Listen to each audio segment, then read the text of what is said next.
OpenDominion, using Quick Start and how to grow early. Using Quick Start. Steps 1. Choose your role: attacker, explorer, or converter. I do not recommend a standard start. This is for more experienced players. Choose one of 6 Quick Start sims. 3 are for attackers and 3 are for explorers. The 3 types of sims are base, imp, and tech, and which you choose is going to shape how your round is played. Once you have chosen a path, try to stick with it. Trying to change things on a whim will most likely just end up halting your progress, and you may not be able to catch up. The 3 types of quick starts.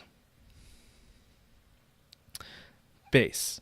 This style of play is largely unmodified and without technological advancements. This is known as playing fast and uses all available resources to grow your military and dominion as fast as possible. This is not economically viable long term unless you are able to stay ahead of everyone else. This is regarded as a high risk, high reward style of play. Imp. This stands for improvements. By playing this style, you forfeit immediate growth for long-term benefit by investing your resources, typically gems, into your castle. You start off a little slower than everyone else, but typically can catch up later in the round without the risk of dying from stagnation of trying to keep up. Low risk, medium to high reward. Tech. This stands for teching. Similarly to Imp, this is a style of play that sacrifices immediate growth for efficiency. You build schools for research points that add permanent bonuses to your dominion for the remainder of the round. You can select a bonus from a tech tree when your research points reach 100%. This is usually played from very early on and then stopped after about 2 to 3 weeks when you reach your goal of techs, usually around 15 to 20. How many you decide depend entirely on your playstyle, your race, and your goals. Why bother with imps or tech? OpenDominion is a game that has been described as building an economic war machine. Not only are you building an army to defend and possibly attack with, but you are also in charge of building an economy for your dominion. If you simply chose to go base quick start, you could find success early on in the round, but there's a large risk that you will see your growth slow down and stagnate as the more efficient players start to catch up and eventually overtake you. Similarly, you may try to go with techs and then imps and become super efficient, but it may take too long and you may never end up growing large enough to become a force. There are trade-offs in every decision, and through experience, you will learn which style of play works best for you. Buildings. OOP, also known as out of protection. This is a general base sim template. You will generally want to keep these percentages for these buildings throughout the whole round, depending on circumstance. This will depend entirely on what race you are and what style you are trying to play for. But for me, usually, I like to always keep 18% smithies. These are the bread and butter buildings for attackers and some explorers. 5% farms. Your dominion will starve if your food reaches 0, and your military and peasants will slowly die. This is not good. I like to keep around 4% towers. You need these to consistently cast spells, both offensive and some offensive. 2% ore mines, lumberyards, and docks. Most races need ore mines for training troops. If your race does not require it, you can skip this part. All races need lumberyards to construct their buildings, so you need a small percentage of those as well. And if you're an attacker, you'll probably want to have at least around 2% docks. And most races, but not all, need boats to attack, so you'll need those. You'll generally want to keep these percentages for these buildings throughout the whole round, but also depending on circumstance, race, and where you're generally at. But this is a good rule of thumb. The rest of your buildings will be distributed between alchemies, which you probably won't want to build more of unless you are the Firewalker race, homes, barracks, temples, and factories. You typically won't want to build any more factories. Please refer to the scribes for more information on buildings. Buildings OOP Part 2. If you decide to go the imp style of play, attacker or explorer, for most races, you will need to build diamond mines for gems. Most people suggest building around 400 to 600 diamond mines total. Don't build any more than that for the most part. If you decide to go the tech route, attacker or explorer, you will need to build schools for research points. Most people suggest building around 100 to 200 schools total. And then after a few weeks, getting rid of those. Okay, so the main part is to defend your land. The most important aspect of learning to play OpenDominion is learning how to defend your land. It is critical to your success and enjoyment, as well as the success and enjoyment of your realmmates. If you do not have adequate defense, you will most likely be invaded and lose your precious acres. You will also likely lose troops and perhaps be invaded a second time or worse, multiple times.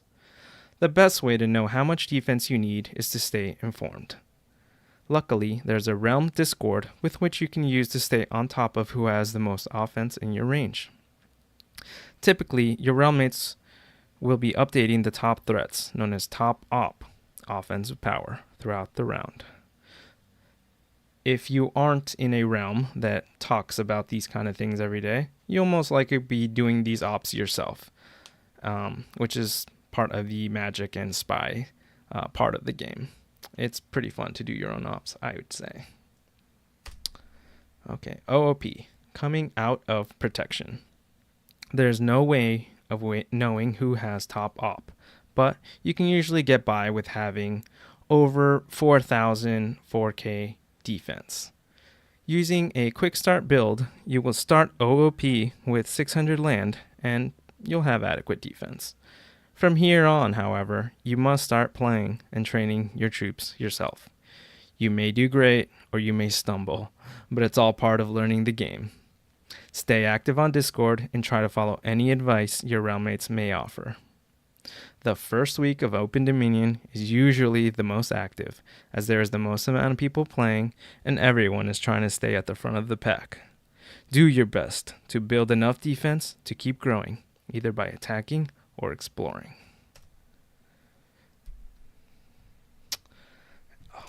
And now I'll go into showing you on the website. This is an account I made to kind of show everyone how it looks when you come OOP. Usually when you start, you make a new account, it'll be blank. You'll start off at 250 acres. There we go. Land, 250, usually. But then when you go on the far right side over here, it'll say something like quick start build, and you click that and then you pick from a list how many you want to play. I accidentally clicked it, and since I already made a test account, I can't make another one. So that's my fault. But let's put this over here. Yeah, this is generally what you'll come OOP with. You'll come out with 600 land. You'll come out, and I picked human for this quick start build. This is a quick start base build. You'll come out human, some good amount of networks, some peasants, and everything else. Platinum, food, lumber, ore. And this is the military you'll have. Some draftees, some archers, knights and cavalry, spies and wizards. And those will all give you exactly what you need. So from here, you can see how many of each troop you want to build. You probably should play a little more. The base comes out with, in one more tick, I'll have another 150 archers. In 4 ticks, I'll have another 150 archers. And in 7 ticks, I'll have 152 knights.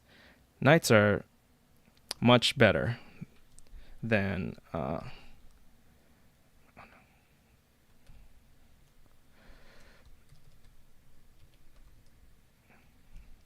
as you can see here, knights are 2 and 6. They have 2 offensive power, 6 defensive power.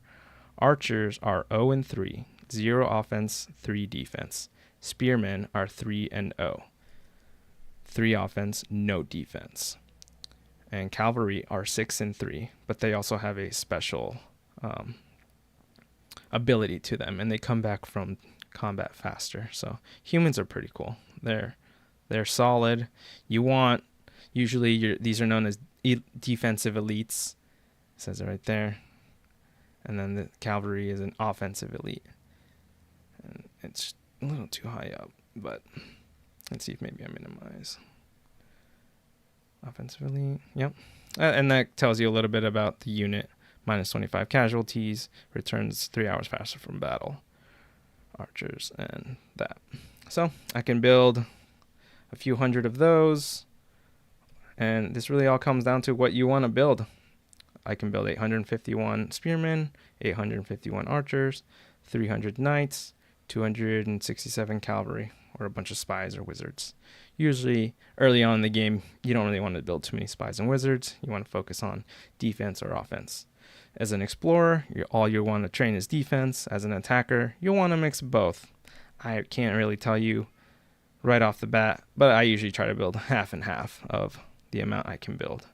And building your specialists is going to hurt your economy in the long run, but it'll get you to a safer place faster. And building your elites, either offensive or defensive, is usually a better, usually works out better for you in the long run. So I like to usually just build elites for the most part, but everything in this game is up to the circumstance of where you're at and what kind of game you're playing. So yeah, and so we'll quickly go into the buildings I have some homes, some alchemies. Usually these quick start builds have a ton of alchemies, so you're just gonna don't build any more, but you'll just have a constant amount of platinum coming in from those. So really nice. Smithies, as told earlier, you always want to pretty much have those at 18% of your land, just because they reduce the cost of your military by, I think, 35%, 36%. I think it's 36%, and that's huge. The more military you can train, the faster you can grow, because you can just have way more troops and be able to do way more with that. And then everything else is pretty much what we talked about. Ore mines. Don't worry about these other buildings until you have a better idea of what the game is, and try to just stick to these main ideas of what you'll need. But you will probably want to mix a few things in there as you are playing. Everything kind of has a reason for why they're there. So yeah, that's about it for the quick start and how you can get started. Please, if you need any more info, click on the scribes, and there's so much you can read there and try to figure out, and talk to your realmmates on Discord. It's the best advice I can give you. So thank you for watching, and I'll see you on the next video.